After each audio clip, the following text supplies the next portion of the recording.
뾰로롱 안녕하십니까.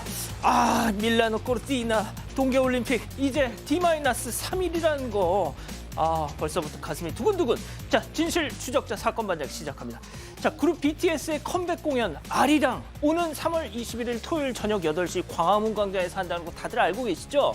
자, 특히 이번 완전체 이 컴백 공연 넷플릭스와 함께 전 세계 190여 개 국 시청자들에게 라이브로 생중계된답니다. 전 세계 광화문 광장에서 아리랑이란 이름으로. 자, 이보다 더한 국위선양이 있을까요? 오늘 출연자 소개해 올리죠. 김하은 아나운서, 양지열 변호사, 박지훈 변호사, 최영진 시사평론가 나오셨습니다. 안녕하세요. 안녕하세요. 사진부터 달립니다. 인천의 한 코인 노래방입니다. 해병대 군인 아저씨가 뭘 어땠길래 저걸 붙여놓은 걸까요? 딱히 좋아 보이진 않네요 하신 이경일님. 수원 정자동 우리 아파트 엘베에 붙은 전단지입니다. 날 춥다고 집에서 담배 피우는 분들 많나 봐요. 제발 좀 밖에서 하신 윤예숙님. 자, 집에서 김장하다가 찹쌀풀에 고춧가루를 부었는데 어머 하트가 뾰로롱 하신 허지아님. 세상에. 자, 저녁 산책길에 우리 집 포비가 순대트럭 앞을 그냥 지나치지 못하자 인심 좋으신 저 할머니가 간을 큼지막하게 떼어주시더라고요. 저거 먹어.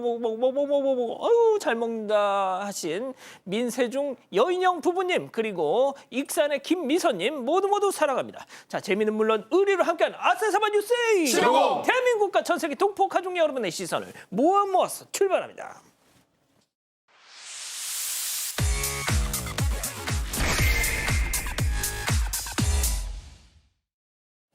첫 번째 가볼까요? 탈세 해명 오히려 자충수 물음표입니다. 요즘 이 사랑 통역되나요라는 드라마로 한참 주가를 올리는 배우 김선호 씨 다들 아시잖아요. 자, 몇 년 전 개인사로 잠시 활동을 쉬었는데 이번에 또 입길에 오르고 있습니다. 네, 배우 김선호 씨 이번에는 탈세 의혹에 휩싸였습니다. 전 소속사 활동 당시 1인 명의의 법인을 설립해 세금 회피 목적으로 운영했다는 내용인데요. 자, 구체적으로는 2024년 1월 서울 용산구 자택 주소로 1인 법인을 설립해 본인을 대표로 또 부모를 이사, 감사 명의로 올려놓고 이를 통해 연예 활동 정산금을 받으면서 법인세율을 적용받았다는 주장입니다. 전 소속사 측에서는 배우가 요청한 곳에 정산금을 입금했다며 선을 긋기도 했는데요. 이뿐만 아니라 법인카드를 개인적으로 사용한 정황, 또 매니지먼트 성격의 법인을 대중문화예술기획업으로 등록하지 않았다는 점도 함께 문제로 지적되고 있습니다. 자, 그런데 보니까 비슷한 논란을 겪고 있는 배우 차은우 씨하고 하필 또 김선호 씨가 같은 소속사더라고요. 그러게도 말입니다. 이게 참 하필이면 또 이 수법이라고 해야 될까요? 이것도 같은 의혹이 주어진 겁니다. 가족명의 가족법인을 만들어서 탈세를 한 거 아니냐라는 의혹이 주어졌고, 일단 김선호 씨 측에서는 해명을 하고 있기를 그런 게 아니고, 그러니까 연극이라든가 이런 다른 활동을 하기 위해서 별도로 법인을 만들었던 건데 지금 사업이 제대로 안 돼서 그 사업은 안 돼서 폐업 상태다 이렇게 해명을 했는데, 문제는 이게 오히려 더 논란을 크게 키웠어요. 그럼 왜요? 폐업 상태로 한다면 어떻게 지출이 생길 수가 있느냐? 왜 부모님에게 급여를 지급을 했느냐? 폐업인데. 그럼 이거 일종의 횡령이나 배임이 되는 거 아니냐라는 그런 상황이 벌어지고 있는 거고요. 지금 김선호 씨 아까 얘기하신 그 드라마 말고 다른 것들도 여러 가지 공개를 앞두고 있는 상황이라서 아이고. 복귀 혹시 지장을 주지 않을까 주변에서는 우려하는 상황이라고 합니다. 그렇군요. 좋습니다. 다음 이어가죠. 과자 쌓기 챌린지입니다. 자, 먼저 영상 만나보시죠. 단돈 25,000원의 과자 무한 골라 담기. 와우.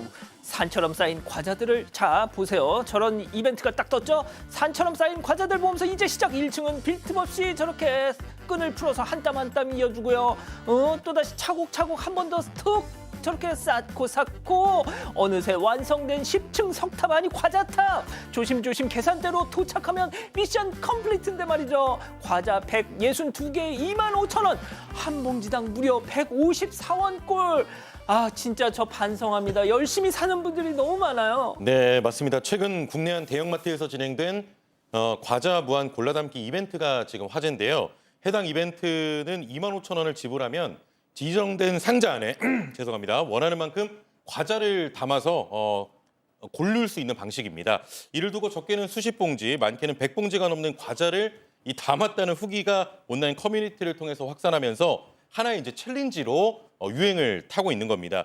그중에 한 누리꾼이 과장 포장끈을 이용해서 과자들을 연결한 뒤 상단에 새로운 공간을 만들어서 총 162개의 과자를 담아가는 영상을 게시해서 주목을 받고 있습니다. 그러니까 이제 쉽게 말하면 피라미드 모양으로 쌓는다 뭐 이런 것 같은데 마트 점장님 내가 괜한 짓을 하자고 했어 할 것 같습니다. 누리꾼들의 반응은 좀 엇갈리고 있어요. 너무 좀 적당히 좀 해라. 끈으로 이렇게 엮는 거는 좀 아니지 않느냐 이런 분들도 있고 어차피 저거 하라고 한 건데 뭐 문제가 있냐 이렇게 되는데 저는 또 한편은 홍보 효과는 꽤 있는 거 아니냐. 사건 반장에서도 얘기하는 거 봤을 때는 뭐 162개 정도면 이게 한 2, 30만 원 하지 않습니까? 맞아. 25,000원 10배를 가져간 거거든요. 저거 맞아. 예, 어마어마하게 가져간 건데 그래도 최소한의 이제 홍보 효과는 있을 것이다. 이렇게 생각이 듭니다. 그렇군요. 좋습니다. 예, 다음 이어가죠. 식당 내 황당 행동입니다. 자, 식당에서 벌어진 황당한 일 첫 번째 제보 영상 만나보시죠. 자, 가게로 들어오는 배달 기사. 사장님, 이거 얼마나 걸려요? 곧 나옵니다. 자, 바로 그때 매장 안을 두리번 이것저것 둘러보더니 냉장고 문을 벌컥. 자, 음료수 하나 꺼내서 그다음에 뭐 할까요? 총총총 구석에다가 숨겨놓더니 자, 이내 다시 꺼내서 밖으로 쌩. 자, 음료수를 빼돌린 채 다시 안으로 태연하게 음식 건네받고 배달하러 떠나는 것 좀 보세요. 진짜 그냥 물 한 잔 달라고 하지. 그렇죠. 차라리 달라고 했으면 너무 기분 좋게 주셨을 것 같은데 이 경기도 성남에서 1인 중국집 매장을 운영하고 있는 제보자의 제보입니다. 지난달 23일 자정이 넘은 시간에 제보자는 배달 음식을 조리하고 있었고 이 배달 기사가 먼저 와서 대기를 하고 있었다고 합니다. 자, 그런데 조리를 하고 있는데 냉장고 문을 여는 소리가 들리는 거예요. 기사가 떠난 뒤 제보자가 CCTV를 확인해 봤더니 기사가 냉장고에서 3,000원짜리 음료수 하나를 몰래 꺼내 마셨던 거였습니다. 그런데 또 이 음료를 아까 보신 것처럼 냉장고 구석에 숨겨뒀어요. 자, 곧바로 배달업체 측에 상황을 알렸지만 업체로부터 기사의 개인 번호를 받지 못했고 제보자는 결국 경찰에 신고를 했다고 하는데요. 이 제보자 평소 고생하시는 배달기사분들께 종종 음료를 나눠드린다고 해요. 그런데 너무 대놓고 가져가서 다른 가게에서도 혹시나 이럴 것 같아서 신고를 했다고 전했습니다. 그러니까요. 두 번째 제보 영상 만나보시죠. 자, 포장 주문 기다리던 중 눈앞에 포착된 상황 저거! 주방에 있는 직원이 조리대 앞에서 치크치크치크 양치질에다가 수다 산매경까지! 분명 저 조리대 위엔 내가 시킨 피자가 있었을 텐데 그 입 다물지 못할까? 양참 입이 다물어지지가 않습니다. 오히려 떨어질 가능성도 있는 거죠. 그러니까. 참 이게 인천의 한 프랜차이즈 피자 매장인데요. 이것을 사실은 피자를 기다리고 있다가 목격을 했습니다. 아마 점원이 이거 배달하고 이런 거니까 좀 신경을 안 썼는 것 같기도 한데 계속 양치를 하면서 이리저리 왔다 가는 모습이거든요. 뭐가 안 떨어지면 다행인데 떨어질 수가 있으니까 이건 좀 아니지 않느냐 이래서 제보를 했습니다. 좀 숨어서 하든가 말이죠. 그래도 안 되지만. 자, 마지막 사연으로 가보죠. 우리가 집 좀 쓸게. 자, 집단 지성의 판단을 받아보고 싶으시다면서 제보해 주신 사연 함께 들어보시죠. 안녕하세요. 저는 결혼 4년 차 30대 여성입니다. 저희 남편에게는 10살 차이 나는 형이 한 명 있는데요. 저희 부부와 시댁은 부산에 살고 형님네는 서울에 살고 계십니다. 거리가 멀다 보니 명절이나 가족 행사 때만 종종 뵈었고요. 가끔 저희 집에 와서 식사를 하고 가시는 정도예요. 그러다 이번 설 연휴를 맞아 남편과 해외여행을 가게 됐는데요. 시댁에 이어 형님네에도 미리 말씀을 좀 드리려고 전화를 걸었습니다. 아유, 예, 재수 씨 무슨 일입니까? 아주버님 잘 지내셨죠? 예. 다름이 아니고 이번 설에 저희가 해외를 가게 돼서요. 뭐라고요? 해외? 설날에? 이야, 좋네. 부럽다잉. 어머님, 아버님께는 미리 찾아뵐 건데 아무래도 형님네는 이번에 못 뵐 것 같아서 미리 연락드렸습니다. 잠깐. 그러면 집이 비겠네. 그렇죠? 우리가 집을 좀 쓰면 안 될까요? 안 그래도 애들도 있고 어디서 자야 되는데 이게 어디서 하나 걱정을 많이 했거든요. 저희가 없을 때 저희 집에서 주무신다고요? 가족 아닙니까? 가족 이게 어떻습니까? 나중에 비밀번호를 좀 알려주셔서 내가 들어가 그러. 형님네 애들이 셋이라 시댁에서 다 같이 자기에 공간이 좁긴 합니다.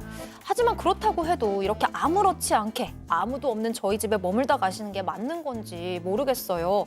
남편은 가족이니까 어쩔 수 없다면서 이해하라고 하는데 거절하면 괜히 예민한 며느리가 될 것 같고 어떻게 해야 할까요?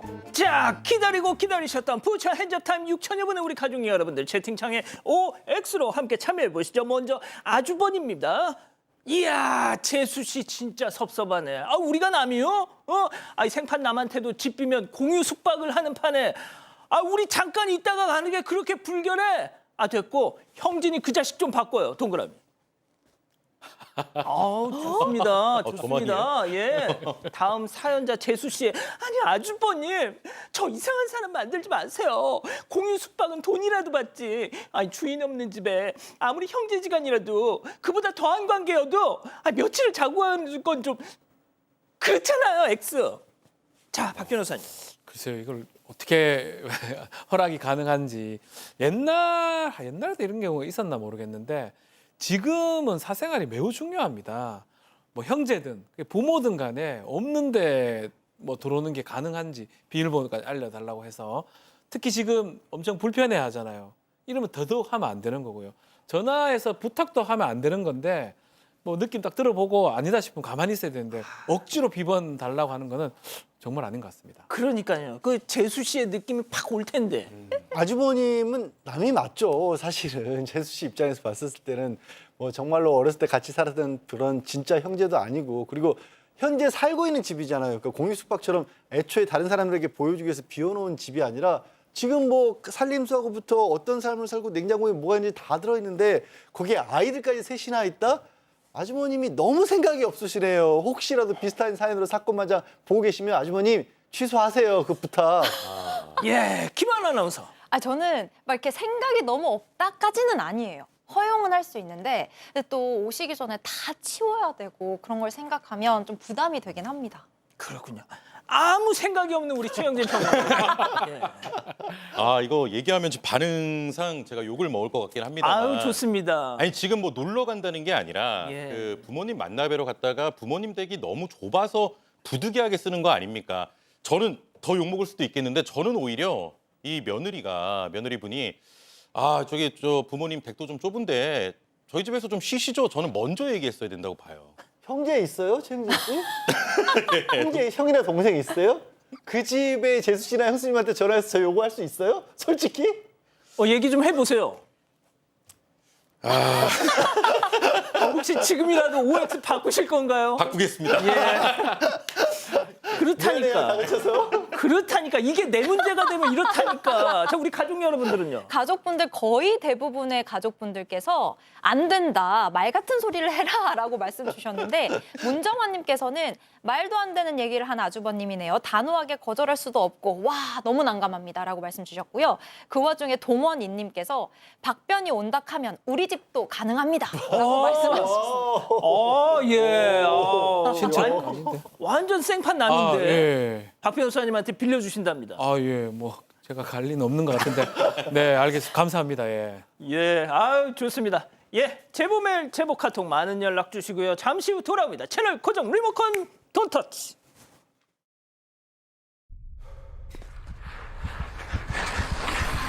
이 점프가 성공할까?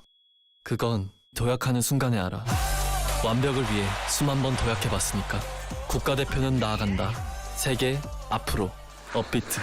은행은 지금 진짜 힘이 되는 일을, 든든함을 더하는 일을, 꿈에 날개를 다는 일을 행.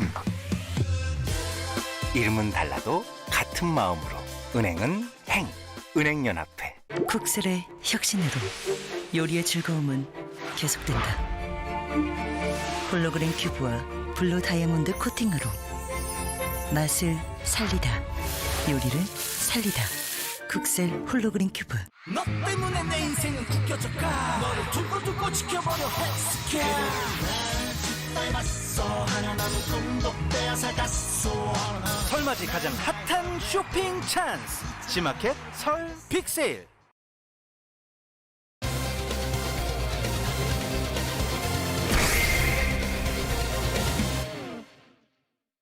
어머니가 오래전 친구에게 거액을 빌려줬는데 아직도 돌려받지 못했다는 제보가 들어왔습니다. 그 친구의 아들이 유명 식당을 운영하고 있고 친구는 가족들과 부유한 생활을 하고 있는데 연락도 피하고 있다는 주장입니다. 무슨 일이 있었던 건지 알아봅니다. 예, 70대 어머니께서 따님을 통해서 저희한테 제보를 주셨습니다. 내가 이 세상 떠나기 전에 진짜 이건 좀 꼭 털고 가고 싶다 하셨답니다. 너무나 믿었기에 배신감도 크고 그래서 더 괘씸한 30년 지기 친구와의 일이라고요? 네, 맞습니다. 자, 이 일을 겪은 당사자, 이 제보자는 올해 72살, 72세인데요. 30대 후반부터 정말 가깝게 지내온 친구가 있었다고 합니다. 이 제보자의 자녀들이 유학을 갔을 때 제보자의 남편이 남투병을 해서 좀 힘든 시기가 있었는데 그때 의지도 정말 많이 했고 또 가깝게 지내면서 이런저런 얘기도 많이 나누는 친구였다고 해요. 얼마나 가까웠냐면 유학 간 자녀들의 학비 문제로 돈이 한 2, 3천만 원 필요하다고 이야기를 하면 이 친구가 바로 빌려주기도 했고요. 그럴 때마다 이 제보자도 바로바로 갚았고 이런 적이 한 2번 정도 된다고 합니다. 자, 그런데 이렇게 심적으로 경제적으로 많이 믿고 또 의지하고 있던 이 친구 식당을 당시에 운영을 하고 있었다고 해요. 예. 근데 2013년쯤에 식재료 살 돈이 부족하다, 식당이 좀 어렵다라고 하면서 제보자에게 2억을 빌려달라고 요청을 어허. 합니다. 자, 제보자 굉장히 믿고 의지하던 친구였던 만큼 현금 2억을 차용증도 없이 바로 빌려줬다고 하는데요.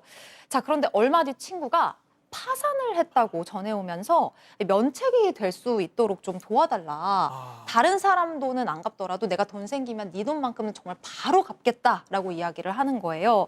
그래서 제보자는 꼭 돈을 갚겠다고 이야기하는 친구를 절대적으로 믿고 그렇게 수락을 했습니다. 자, 30년 지기 친구에게 2억 원을 차용증도 없이 빌려주고 아우, 나 꼭 돈 갚을게 믿어줘. 약속을 믿고 파산 신청을 수락했습니다. 자, 알고 지낸 세월이 얼마입니까? 자, 그런데 그 친구는 앞으로 이렇게 갚아 나가겠다라는 그 스케줄도 그 계획도 얘기했다는 거죠. 제보자 얘기 들어보시죠. 돈을 갚는 뭘로 갚을 거니 그랬더니 아들이 가게를 오픈하면 갚겠다고 그랬거든요. 자기가 다 전수해주고 그 레시피랑 전해주고 나면 그 자기 앞으로 해주면 그때 이제 내 돈을 갚을 수 있으니까 그때 네 돈부터 갚을게 그래갖고 이렇게 질질 끈 거예요. 전혀 의심을 안 했죠. 그다음에 그 집 아들을 만났어요. 엄마가 이거 가게 열어서 내 돈 갚는다 그랬는데 가게 언제 열어줄 거니 그랬더니 애가 팔딱 뛰는 거야. 내가 왜 가게를 열어주냐고. 엄마 나이가 얼만데. 누가 거짓말을 하는지는 모르겠어요. 그리고 보니까는 너무 잘 살고 있는 거야. 저 아들이 골프도 치고 너 명품백에 좋은 호텔에서 너 잔치도 하고. 근데 왜 가게를 안 열어주고 돈을 안 갚냐 그랬더니 라는 게 보여주기식이라고 사실은 돈이 없다. 이렇게 얘기를 하더라고요. 자, 이겁니다. 내 식당은 망했지만 내가 가진 어떤 요리 비법 이런 거 아들한테 다 전수하고 그 아들 식당을 오픈할 테니까 아들이 돈 벌면 그 돈 내가 너한테 다 갚을게 했는데 그 식당 문 열었어. 식당 문을 열었어요. 그리고 심지어 굉장히 유명해졌다는 겁니다. 그렇죠. 파산하는데 어떻게 갚냐라고 질문을 하니까 걱정하지 마라. 나의 레시피 이것을 아들한테 전수를 할 거고 잘 되면 갚을 수가 있다라고 하면서 이제 아들 가게가 오픈이 됐는데 뭐 사실 응원을 많이 했던 것 같아요. 그래서 계속적으로 전화도 해봤는데 그럴 때마다 하는 말이 힘들다. 아직도 가게 잘 안 된다. 숨 막힌다. 기다려달라. 그렇게 계속 하면서 얼마 후에 정말 아들 가게가 식당이 오픈이 되는데 그때도 사실은 잘 될 것 같아서 돈 좀 받을 수 있냐고 얘기를 하니까 아들은 아들이고 내가 힘이 없다. 나중에 기다려달라. 근데 문제는 그 식당이 이른바 대박 가게가 되는 겁니다. 아들 식당이요? 오픈한 지 얼마 안 되는데 연속해서 미쉐린 가이드 빅구르망 이게 뭐냐면 합리적 가격의 훌륭한 음식을 이렇게 하는 레스토랑을 선정하는데 이것에 연속적으로 선정이 돼서 아주 유명세를 얻게 되는데 그럼에도 불구하고 빚을 갚지 않았다라고 합니다. 제가 조금만 더 설명드리면 보통 그 화려하고 비싼 파인다이닝 중심의 미슐랭 스타 아시죠? 별 몇 개짜리 뭐 레스토랑이다 이거하고는 또 다르게 미슐랭에서 빕구르망이라고 해서 가성비 맛집 중에서 이렇게 그러니까 한 1인당 45,000원 이하 이렇게 합리적인 가격의 식당 중에서 여기 미슐랭에서 보증하니까 막 뭐 믿고 먹어라 이런 게 또 이렇게 있다는 겁니다. 그래서 실제로 영업이 잘 되는 것처럼 적어도 표면적으로는 보였던 모양이에요. 제보자분이 기사를 찾아보니까 뭐 연매출 50억이 넘는다라든가 해외에도 진출할 것 같다 이런 기사들이 떴다라는 겁니다. 그러면 좀 돈을 갚아야 되지 않을까 생각을 할 수밖에 없잖아요. 왜냐하면 그 식당을 오픈할 식당 소개를 보면 오랫동안 식당 운영에 부모님께 레시피를 물려받았고 부모님이 가게로 와서 맛을 잡아준다. 그리고 이 비슷한 내용으로 그 식당을 직접 운영하고 있는 아들도 그런 인터뷰를 한 내용이 있다는 거예요. 그러니까 무슨 얘기냐면 그 지금 돈을 빌려간 친구랑 현재 운영하고 있는 아들하고 완전히 남남 원래 부모 사이긴 하지만 영업이 사실상 이어져 있는 게 아니냐라는 의심을 제보자 입장에서는 그렇게 볼 수밖에 없는 상황이고 어머니의 손맛 이런 게 예, 있으니까요. 그러니까 그 저 어머님이 돈 빌려간 친구니까 그러면 지금 식당이 잘 된다는 것도 결국 이 어머님이 잘 되는 거니까 돈을 갚을 수 있는 거 아니야 이렇게 생각을 하시는 거예요. 근데 어찌됐든 이 친구한테 그 돈 빌려간 친구한테 연락을 하면 아들이 식당 열어서 돈 잘 벌면 갚겠다고 했다가 조금만 더 기다리면 그 아들이 2호점을 나한테 열어준다고 했다. 그러니까 그때 갚겠다고 했다라는 거예요. 그래서 이제 제보자분이 하도 돈을 안 갚으니까 아들에게 직접 연락을 했답니다. 아니 식당 언제 어머님한테 열어드릴 거냐라고 했더니 또 아들은 깜짝 놀라면서 내가 언제 그런 약속을 했겠냐라고 또 그렇게 전혀 모르는 것처럼 얘기를 하더라는 겁니다. 뭐 제보자 입장에서는 친구가 거짓말하는 건지 친구 아들이 거짓말하는 건지 모르긴 하는데 문제는 그거예요. SNS 보면 막 좋은데 여행 다니고 골프 치고 명품 사고 그렇게 잘 사는 것처럼 보인다라는 거예요. 근데 왜 돈을 안 갚냐 이겁니다. 예. 가족 여러분 그러니까 이번 얘기는 이걸 생각하시면 이해가 좀 쉬울 겁니다. 뭐 이 사안하고 딱 맞아 떨어진다라고 말씀 못 드리겠습니다만 최근에 LA 다저스 김혜성 선수 비투 논란이 있었잖아요. 이 야구 선수 생활을 하면서 아주 거액의 이런 뭐 연봉 이런 걸 받는데 그 부모가 진 빚을 왜 안 갚냐 막 귀국 인천공항에서 막 플래카드 들고 했던 그 논란 말이죠. 자, 그래서 이 친구한테 2억을 빌려주고 내가 이런 꼴을 당할 줄은 몰랐다. 심지어 그 친구와 여러 차례 통화를 하면서 이런 얘기까지 들으셨다는 거죠. 체크포인트 짚어보죠. 아유 그냥 신고해. 자, 지금부터 여러 개의 통화를 이어서 좀 들어볼 텐데요. 제보자의 아들과 친구, 제보자와 친구, 제보자와 친구 아들까지 좀 복잡하시죠? 들어보시죠. 계속 갚는다는 말씀을 10년 동안 하고 계시는데 돈을 이렇게 갚을 생각이 없으시다면 또 그럼 내용 정말 나한테 보내. 그거 지금 나한테 네가 지금 협박하는 거야? 이게 협박이라뇨. 저희한테 돈을 안 주시는데 가게 잘 되는 것도 알고 있는데 네가 그럼 가게를 지키고 있어 봐봐. 가게가 얼마나 잘 되나. 가게 잘 되면 가게 저기 차려준다 그래서 내가 근데 차려줄 능력이 안 됐잖아. 나 근데 신고해. 아예 이렇게 나잡혀질 줄 알았으면 내가 5년 전에 고소 들어갔어. 그럼 내가 그러면 가진 게 없는데 가진 게 없으면 나한테 돈을 빌려가지 말았어야지. 5년 후에는 자기 파산 풀려서 가게 내준다 그랬으니까는 그거는 난 무슨 말인지 모르겠고 이모. 내가 할 수 있는 거는 매달 100만 원씩 해서 5천 정도 이모한테 갚을 수 있어. 아니 그렇게라도 해야지. 그거라도 해서 이모가 그냥 뭐 정리를 하고 싶으면 이모 생각을 해보고 답을 좀 주라. 자, 최영진 평론가님 정리 좀 해주세요. 네, 이 제보자는 친구에게 돈 빌려준 걸 뭐 자식들에게도 얘기하지 않고 있다가 최근에 털어놨는데 또 굉장히 좀 자식들도 힘들어하고 있다고 하는데요. 이 제보자가 친구와 통화하는 걸 이제 옆에서 듣고 있던 아들이 수화기를 넘겨받아서 아니 갚겠다는 말만 하고 도대체 어떻게 하실 거냐 물었더니 이 친구는 지금 날 협박하는 거냐. 내용 증명 보내라 라면서 오히려 더 큰 소리를 쳤다고 합니다. 자, 그러면서 식당에 한번 나와서 얼마나 잘 되는지 봐라 이런 말도 했다고 해요.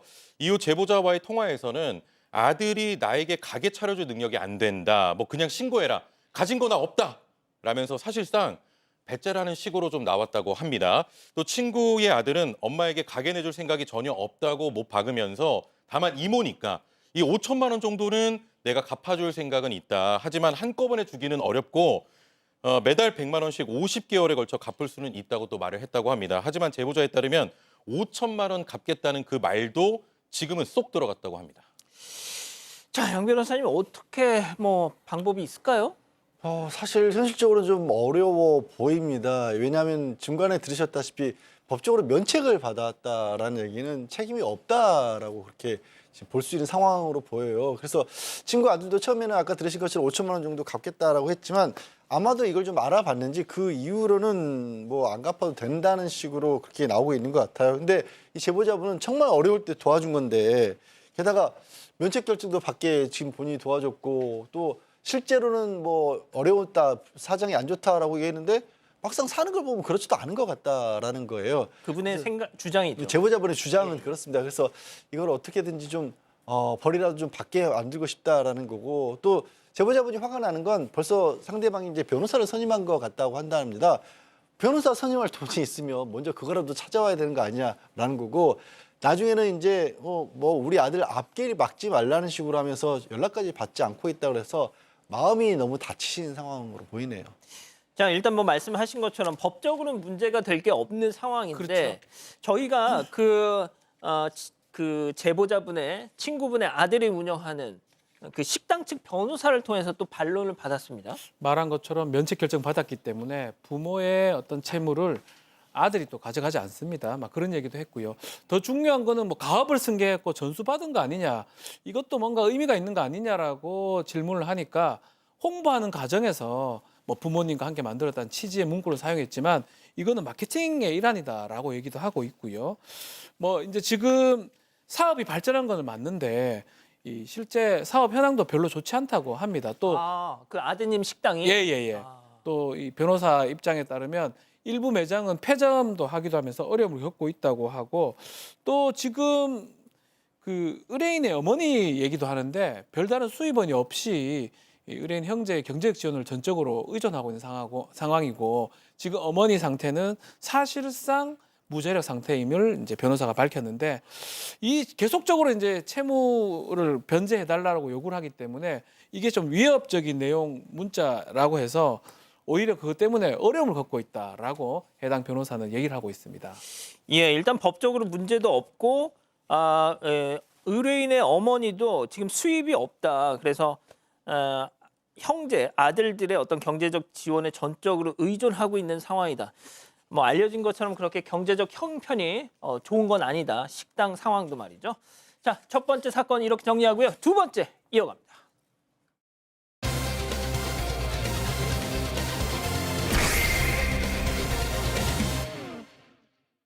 병원 로비에서 한 남성에게 목을 졸리는 등 폭행을 당했다는 제보가 들어왔습니다. 쳐다봤다는 이유로 벌어진 일이었는데 가해 남성은 쌍방 폭행이라는 주장입니다. 어떻게 된 일인지 짚어봅니다.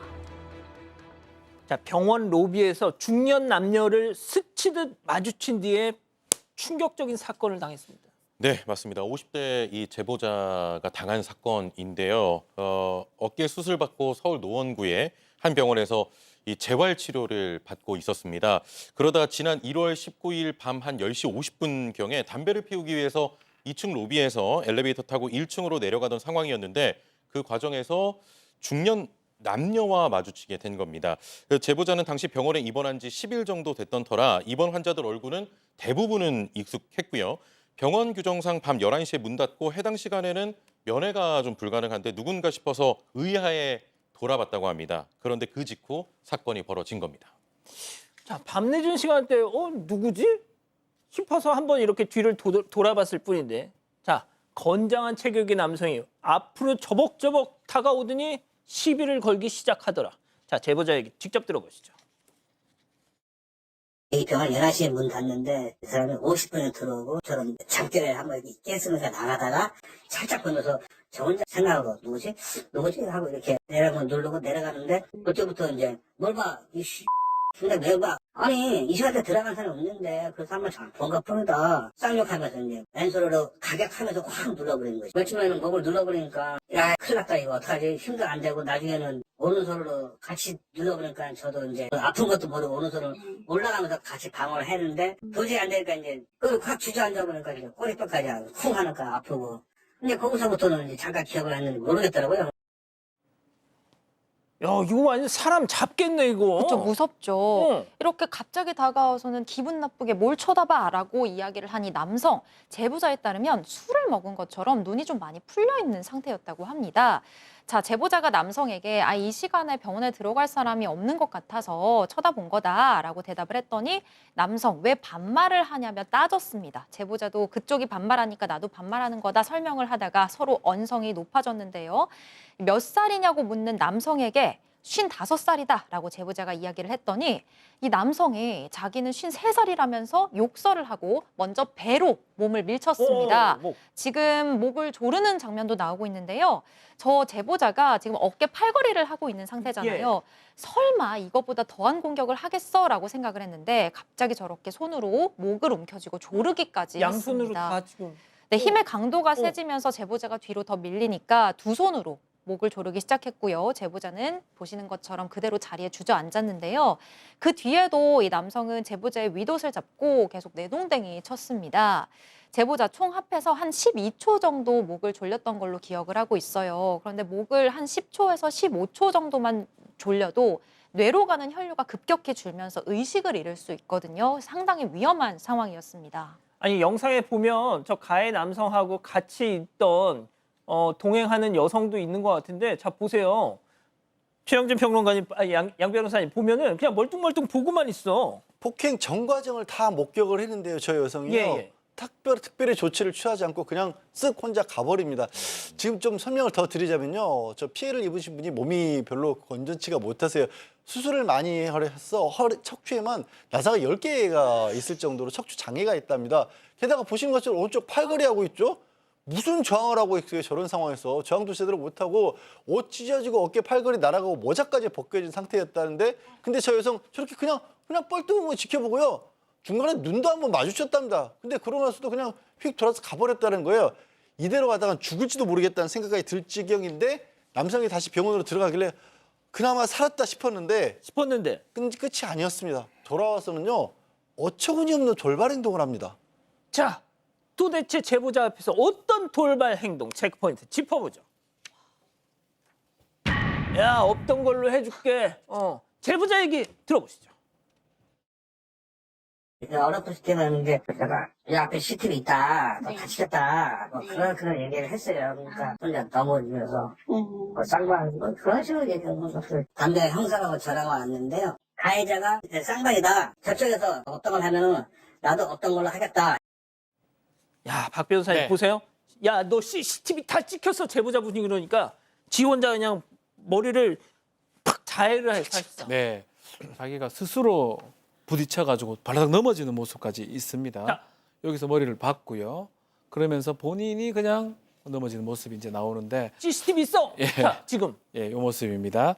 지금 CCTV 있다라고 얘기를 하니까 이 넘어지는 모습이고, 근데 위에 CCTV 계속 가리켰다고 해요. 근데 이 남성이 넘어지는 거는 왜냐하면 쌍방폭행 아니냐 이런 주장을 하려고 했던 것 같습니다. 쌍방. 맞습니다.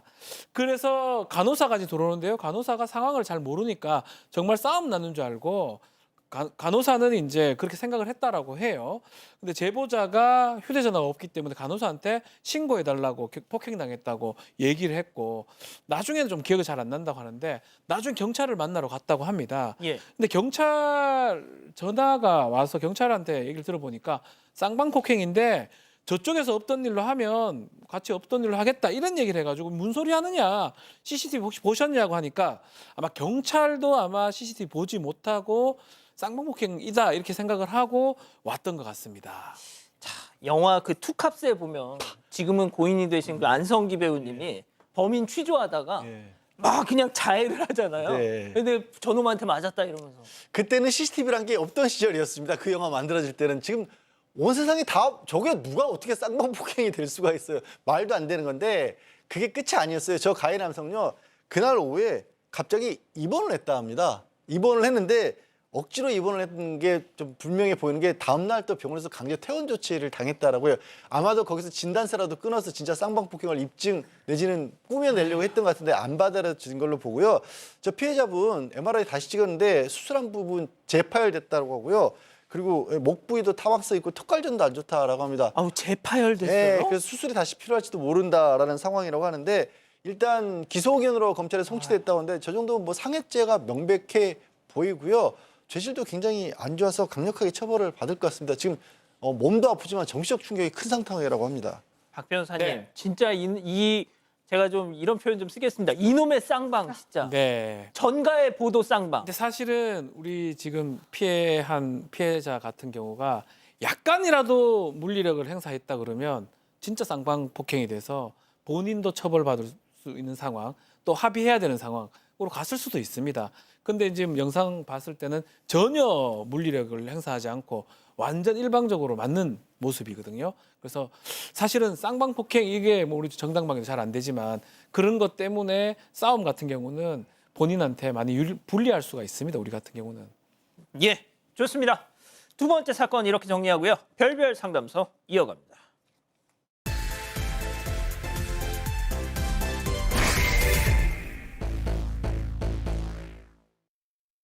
자, 오늘 사연은요.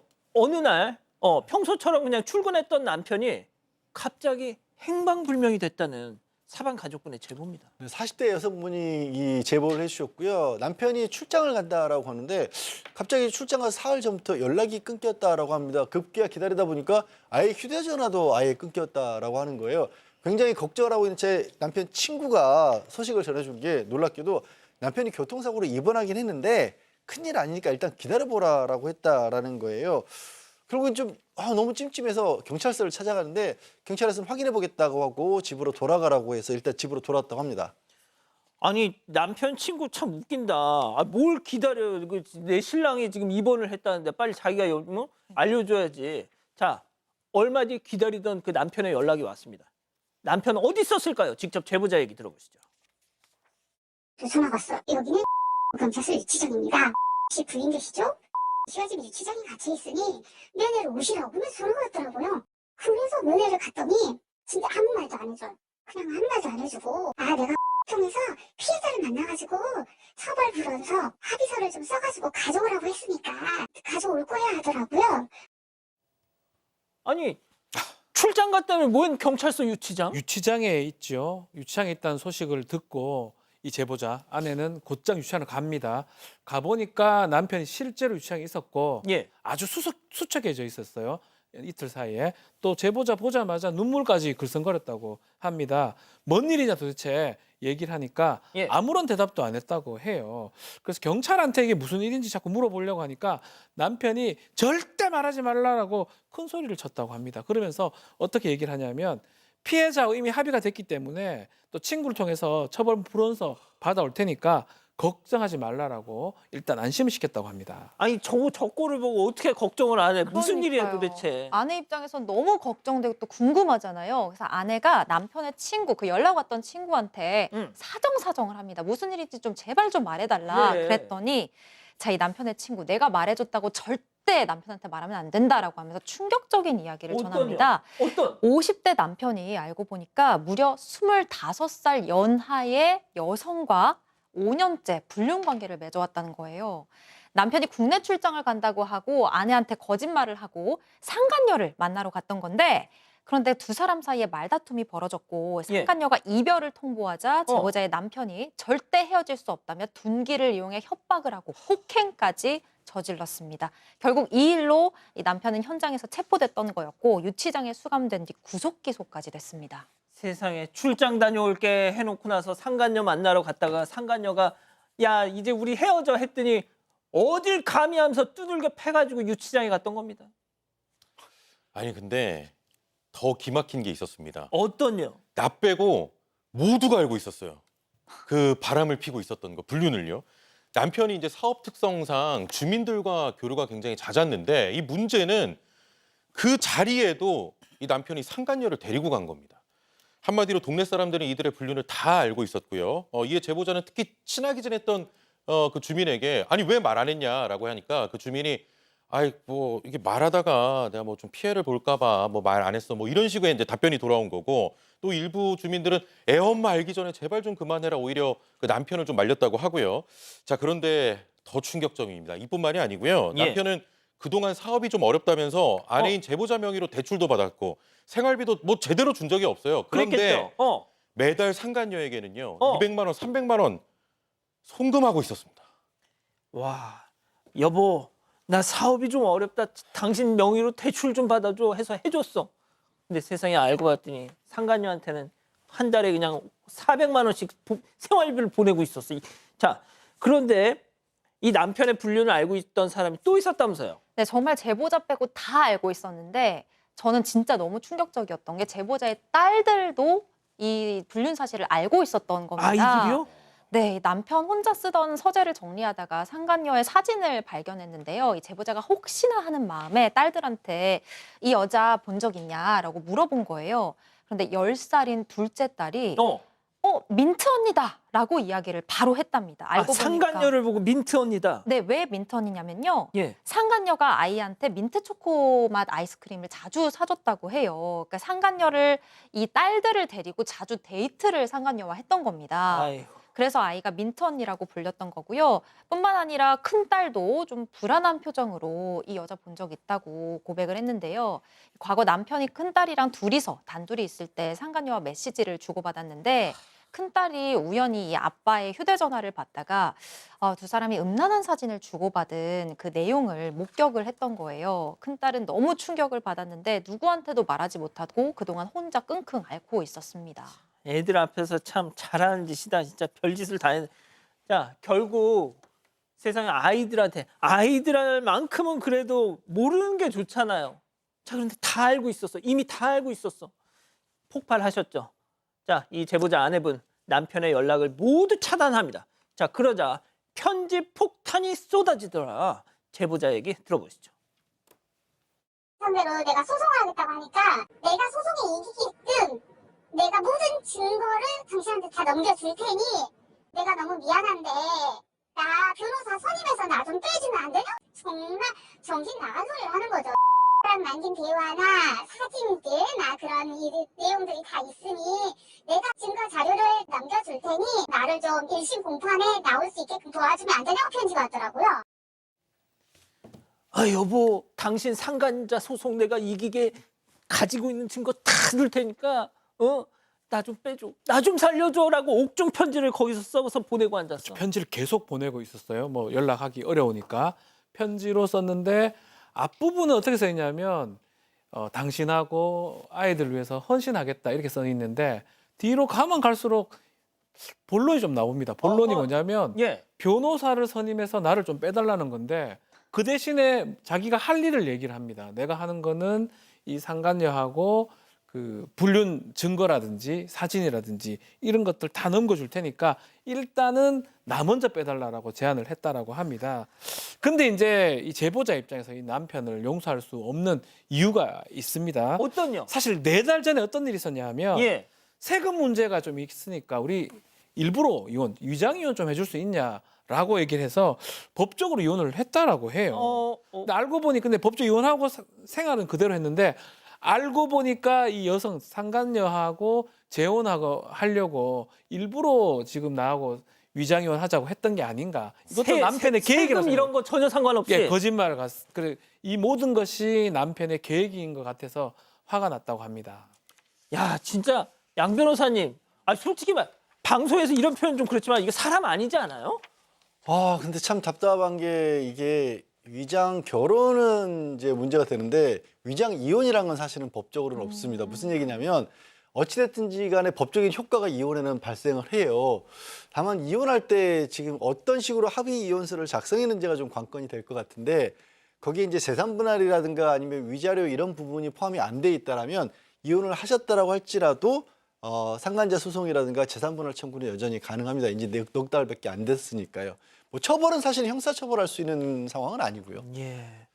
아니 근데 최영진 평론가님 네네. 이게 안 걸릴 거라고 생각을 했을까? 그러니까 제가 이거를 또 좀 깊게 보니까 그러니까 아내분이 평소에 그 남편분을 많이 믿으셨던 것 같아요. 그러니까 생활비를 뭐 주지 않더라도 또 뭐 출장 간다면서 상간녀 만나더라도 그냥 별 의심 없이 계속해서 남편분을 좀 믿으셨던 것 같습니다. 그러니까 이 불륜도 좀 점점 대담해지는 거죠. 뭐 주민들 만날 때도 상간녀 데려가고 애들. 딸에게도 예, 보여주고. 그러니까 이게 더 좀 나쁘고 괘씸한 것이 아내의 그 착한 심성을 이용해서 이 불륜을 저질렀다. 예, 좀 안타깝습니다. 박 변호사님 네. 짧게 한 말씀요. 이 좀 더 처벌받을 수 있도록 해야 될 것 같아요. 아내 입장에서 봐주지 마시고요. 탄원서 뭐 내시든지 충분히 그렇게 하실 필요 있을 것 같다는 생각이 듭니다. 그러니까요. 아, 별별 상담소 이렇게 정리하고요. 글로벌 픽 이어갑니다.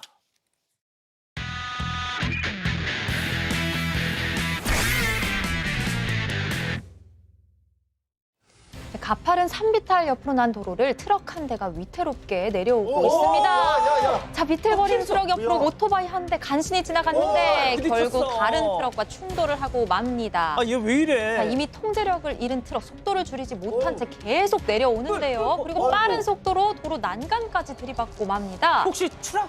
충격으로 심하게 파손된 트럭 산비탈에 부딪혀 옆으로 넘어진 뒤에 자 겨우 멈춰 섰습니다. 다행히 추락은 아니었어요. 사고 원인은 브레이크 고장이었는데요. 운전자도 다행히 크게 다치지 않았다고 합니다. 아유, 저랬는데도 다치지 않아. 천만다행입니다. 아유, 다음 이어갑니다. 자, 자전거를 끌고 가는 여성 보이십니까? 저 여성이 코너를 도는 순간 발걸음을 멈춥니다. 왜요? 그리고 이내 슬금슬금 뒤로 물러서더니 안 되겠다 싶어서 자전거를 내팽개 치고 뒤돌아서 냅다 달아납니다. 저 자, 바닥에 길가를 보세요. 자세히 보세요. 뱀이 있어요. 길가에 뱀 한 마리가 누워 있어서. 근데 이번에는 아무것도 모르는 남성이 위풍당당하게 걸어가는데 역시나 화들짝 놀라서 브레이크를 칩니다. 남자도 별 수 없어. 네, 겁먹을 사람들이 주변에서 우물쭈물 망설하는 사이 아저씨. 듬직해 보이는 한 남성이 뚜벅뚜벅 걸어갑니다. 망설임 없이 뱀 쪽으로 쭉 설마, 걸어가서 설마. 자 발로 살짝 제어버려서 그리고 맨손으로 그냥 덥석 잡아서 뭐? 치워버려요. 예, 아무렇지도 않게. 우와. 자, 덕분에 무사히 지나갈 수 있었지만 뱀에 물릴 수 있으니까 절대 따라하지 마세요. 박 변호사님, 어렸을 때 뱀 많이 잡아보셨죠? 제가요? 뱀을 무서워합니다. 무서워하는데 생긴 게 독사할 수 있거든요. 뱀 함부로 잡으면 맞아요. 안 됩니다. 진짜 무서워라. 진짜 조심하셔야 됩니다. 네. 119에 신고하세요. 자, 다음 이어갑니다. 자, 비행기 위에 올랐던 남성이 아이고. 춤을 추는데 몸을 흔듭니다. 그리고 가방에서요. 자, 음료수를 꺼내서 벌컥벌컥 들이키다가 다 마신 캔을 또 바닥에 던집니다. 자, 이번에는 입고 있던 옷을 벗어버리고 계속해서 위험한 행동을 이어갑니다. 주위에서 말려봐도 아무런 아랑곳하지고 양팔을 내면서 소리를 지르는 남성. 급기야 비행기 위를 빠르게 질주하기 시작하네요. 뭐 달리기 시합이라도 하듯이 계속 비행기를 아슬아슬 뛰어다니고 있는데 그리고 아무 소리도 듣지 않다는 등 두 귀를 막으면서 난동을 계속했습니다. 도대체 저 남자 왜 이런 행동을 했는지 정확한 이유는 알려지지 않았지만 이 여파로 항공편이 2시간이나 지연됐다고 합니다. 승객들은 무슨 죄입니까? 아니, 최영진 평론가님. 그냥 출발해버리면 안 됩니까 저거? 아유, 그건 왜 안 그래 되죠. 또. 아이, 방송에서 그러면 어떻게 또. 물론 심정이야 이해가 심정이, 가죠. 예. 출발하면 내려올 거예요. 겁나서. 맞다, 그것도 답이 맞다. 어떻게 내려와 근데 저기서? 아이고. 아이고. 자, 마지막 영상 이어갑니다. 자, 아이와 고양이가 함께 문 앞에 모여 있습니다. 아이가 방을 나가고 싶은지 문고리를 애처롭게 올려다보고 있는데요. 그런데요. 자, 고양이가 같은 곳을 바라보고 있더니 뛰어올라서 문고리를 잡는데 성공합니다. 온 힘을 주면서 문고리를 돌린 결과 문을 살짝 열었고요. 열었어요. 아이가 열린 틈으로 손을 넣고 당기자 마침내 문이 활짝 열렸습니다. 와, 방을 나가고 싶었던 아이와 고양이의 찰떡 같은 팀워크가 제대로 빛났습니다. 근데 저도 이제 고양이를 키우는 입장에서 고양이들한테 이 방문 열고 나가는 건 진짜 껌입니다. 껌. 그래요? 아무것도 아니에요. 저희 집 이 똥꼬 이놈의 죄송합니다. 저희 집 고양이 맨날 그냥 문 열고 나가. 박 변호사님. 머리가 저보다 낫네요. 와, 저 키를 점프를 해서. 양 변호사님. 아니 근데 몸도 묵직해 보이는 고양이가 저렇게 날렵하게 뛸 수 있는 저 둘은 밖에 나와서 도대체 무슨 사고를 쳤을지 후일담이 궁금합니다. 그러니까요. 예, 사랑하는 사건 반장 가족 여러분, 저희는 내일도 사반 750 저녁 7시 50분에 다시 옵니다. 안녕히 계십시오.